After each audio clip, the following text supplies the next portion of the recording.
Bismillahirrahmanirrahim. Assalamualaikum warahmatullahi wabarakatuh.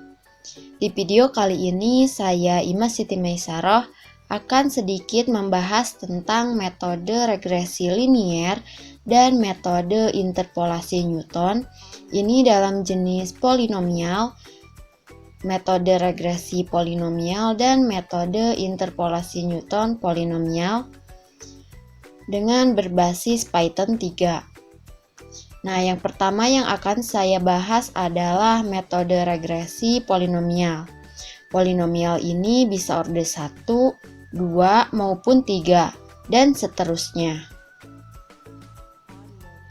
Nah, di sini terdapat kasus 1, ini tentang gerak lurus berubah beraturan atau GLBB. Di mana kasusnya itu sebuah mobil bergerak dipercepat dengan percepatan tetap. Melalui pengamatan diperoleh data kecepatan tiap waktu dari gerak mobil tersebut. Dengan metode regresi linier, tentukan besar percepatan mobil. Nah, di sini diketahui pada tabel 1 ini, data hubungan kecepatan terhadap waktu, di mana T ini adalah waktu dan P ini adalah kecepatan. Pada saat waktunya itu 0 second, ini kecepatannya 20 meter per second. Ketika waktunya 1 second, kecepatannya 40 meter per second. Ketika waktunya 2 second, ini kecepatannya 60 meter per second. Ketika waktunya 3 second, kecepatannya itu 80 meter per second, dan seterusnya. Nah, ini akan kita selesaikan untuk mencari percepatan mobilnya dengan metode regresi linier. Nah, ini adalah pemrograman utamanya atau pemrograman eksekusi untuk menyelesaikan studi kasus GLBB yang tadi. Ini ada import numpy, SNP, kemudian from polypid import. Nah, ini nanti kita akan memanggil modul polypid. Kemudian import matplotlib, pplot, splt ini untuk menampilkan grafik. Nah, untuk input datanya ini xdata, nparray ini 0, 1, 2, 3, 4, 5, 6, 7, 8. Ini adalah data waktu T yang tadi pada kasus GLBB yang tadi.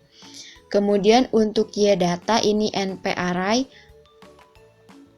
20, 40, 60, 80, 100, 120, 140, 160, dan 180. Ini adalah data kecepatan yang sudah tadi saya sebutkan juga pada kasus GLBB-nya. Kemudian ini ada while true. Nah, ini ada eval, input, and polynomial order. Nanti kita akan menggunakan order 1, 2, dan 3. Kemudian ini ada coef, polypid, di mana inputnya itu X data, Y data, dan M. Kemudian, nah ini ada grafik kecepatan terhadap waktu,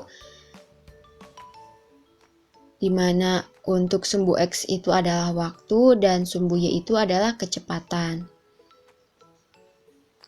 Nah, dalam pemrograman utama ini, kita memanggil modul polypid.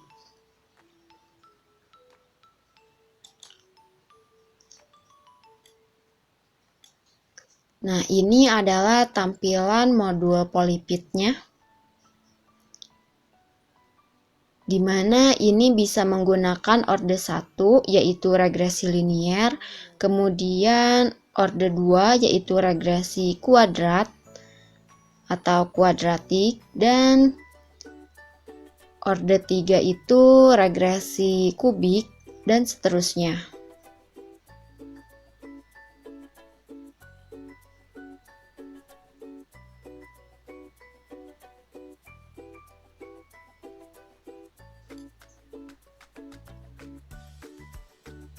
Nah, pada modul Polypid ini, from NumPy import Jeros, kemudian from Math import sqrt, kemudian from Gauss Pivot. Nah, kita akan memanggil modul Gauss Pivot.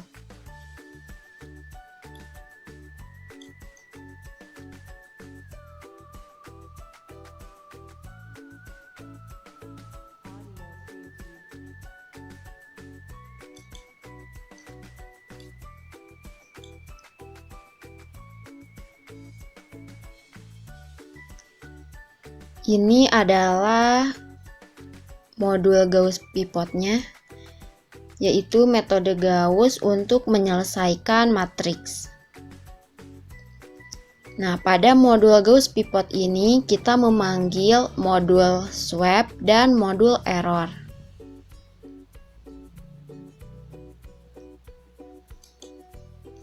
Ini adalah pemrograman modul swap-nya. Modul swap ini untuk mensimbolkan baris dan kolom. Kemudian ini modul error. Nah, modul error ini untuk memberikan notifikasi pada saat merunning pemrograman yang utama. Ketika ada kesalahan, nah nanti ini akan ada koreksi dari error.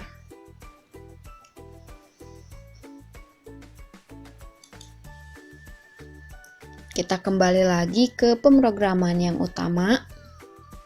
Ini untuk menyelesaikan kasusnya. Kita coba run.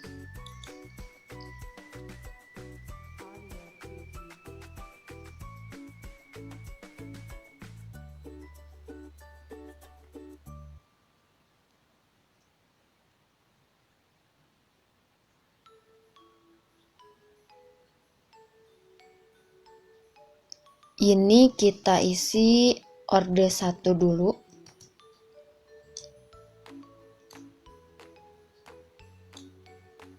Nah, ini adalah bentuk grafik kecepatan terhadap waktu, di mana untuk yang titik biru ini adalah data, dan garis ini yang warna oranye ini adalah regresi polinom.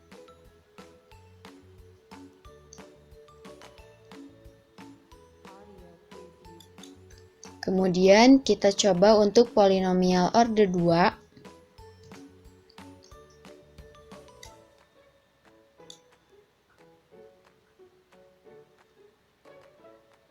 Ini adalah bentuk grafiknya. Sama seperti yang pada orde 1. Ini bentuk grafiknya seperti ini, linear.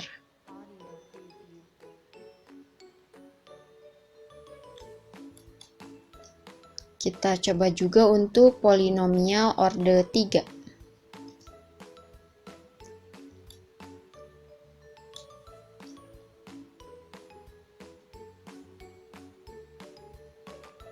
Di mana untuk nilai koefisiennya ini 20-20 untuk orde 1, kemudian tadi orde 2 juga ini 20-20, ini untuk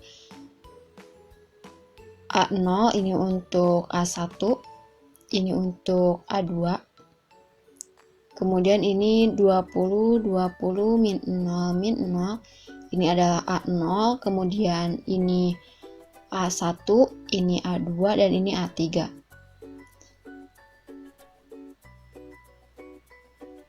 Sebenarnya ini dengan menggunakan orde 1 pun untuk kasus yang ini, ketika menggunakan orde 1 pun hasilnya sudah sesuai, yaitu regresi polinomialnya sudah mendekati tren data ini atau data eksperimen.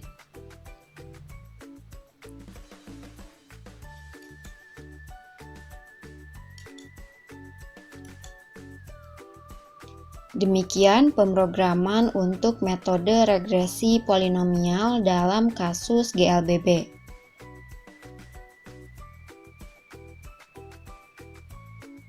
Selanjutnya saya akan membahas tentang metode interpolasi Newton berbasis Python 3.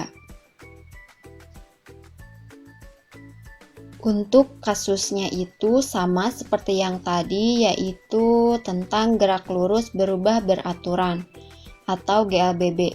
Ini untuk kasus 2-nya. Sebuah mobil bergerak dipercepat dengan percepatan tetap. Jika kecepatan awal mobil 10 meter per second dan besar percepatan 2 meter per second kuadrat, melalui sebuah pengamatan diperoleh beberapa data jarak tempuh pada waktu tertentu. Dengan metode interpolasi Newton, tentukan jarak tempuh mobil tiap 0,5 second dalam 10 second pertama.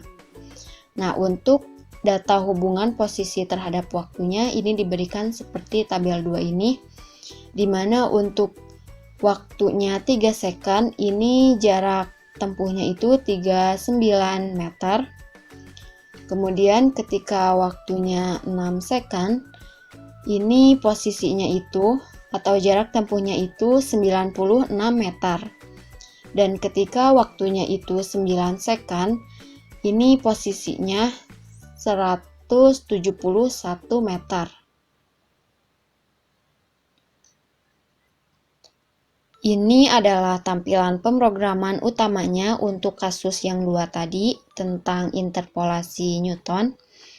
Ini ada import numpy, SNP, kemudian import map, kemudian from Newton Poly import, kemudian import matplotlib, pplot. Nah, untuk X datanya ini nparray 369. Ini adalah data waktu yang sudah saya sebutkan tadi dalam kasus 2. Kemudian untuk Y data ini nparray 39, 96 dan 171. Ini adalah data posisinya. Kemudian A sama dengan coef ini X data, Y data inputnya. Kemudian nanti akan memprint ini T adalah waktu, kemudian S interp ini adalah posisi yang dihasilkan dari metode interpolasi Newton. Kemudian S eksak ini adalah posisi yang dihasilkan dari metode eksak, di mana metode eksaknya itu menggunakan rumus dalam fisika, yaitu V0 dikali A ditambah setengah AT kuadrat.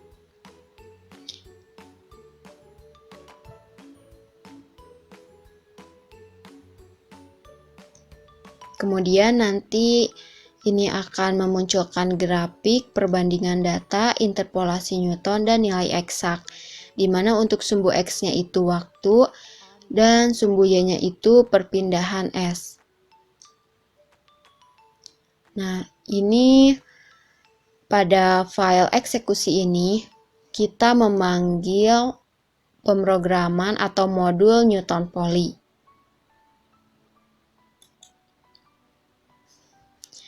Ini adalah tampilan pemrograman untuk model Newton Poly-nya.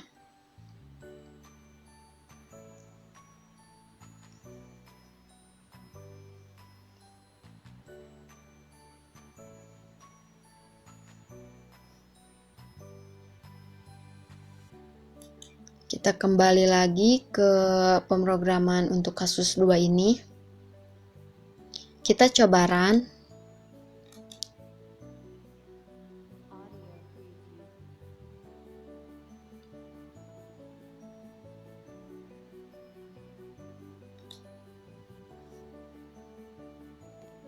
Nah, ini adalah data yang dihasilkannya. T ini adalah waktu, di mana ini waktunya setiap 0,5 second selama 10 second pertama. Kemudian ini nilai posisi yang dihasilkan dari metode interpolasi Newton, sedangkan S eksak ini adalah nilai posisi yang dihasilkan dari metode eksak, di mana ini nilainya sama. Antara posisi yang dihasilkan dengan metode interpolasi Newton itu hasilnya sama dengan nilai posisi yang dihasilkan menggunakan metode eksak, sehingga untuk bentuk grafiknya ini saling berhimpit antara data Newton dan eksak. Ini grafiknya saling berhimpit.